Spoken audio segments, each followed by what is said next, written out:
සිරිපා වාරය පටන් ගත්තා. ඔබ මේ පාරේ යන්නේ පළවෙනි වතාවටද? එහෙනම් සිරිපා බිමේදී ඔබව හඳුන්වන්නේ කෝඩුකාරයෙක් විදියට. මේක නිකම්ම විනෝද ගමනක් නෙවෙයි. සමන්දෙවි අඩවියේ යන පූජනීය ගමනක්. ඉනිසා සුදු රෙද්දක්, කහවතුරෙන් සේදු පඳුරු, ඉදිකටු නූල් සහ හුණු පැකට් එකක් අරගෙන දවස් 3ක්වත් පේ වෙලා ගමන පටන් ගන්න. සැබෑ චාරිත්‍ර කරන්න නම් ඔබ යන්න ඕනි රත්නපුර පලාබද්දල පාරෙන්. පලාබද්දල විහාරයෙන් පඳුරු ගෙට ගහලා කට පරිස්සම් කරගෙන ගමන පටන් ගන්න. ලිහිණියක්කට කතා කරලා ලිහිණිහෙල පහු කරාම හමු වෙන ගෙත්තම් පාන හරිම වැදගත්.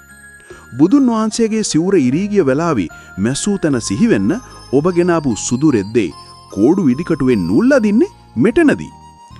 ඊළඟට සීත ගඟුලෙන් නාගෙන පිරිසිදු වෙලා ඇහැල කණුව ළඟදී නළලේ හුණු ගාගෙන මම හොඳ කෙනෙක් වෙන්නම් කියලා පොරොන්දු වෙන්න. අන්තිමට උඩමළුවට ගිහින් ඔබ ගෙත්තම් කරපු සුදු පිරුවටය සිරිපාපත් මේ එලලා නළල තියලා වඳින්න. ඊට පස්සේ එක වතාවක් විතරක් ගන්ටාරේ ගහන්න. මේ උතුම් සංස්කෘතිය රකින්න පරිසරයට පොලිතින් කෑල්ලක්වත් දාන්න එපා. ඔබ සැමට සම්මා සම්බුදු සරණයි. සමන් දෙවි පිහිටයි.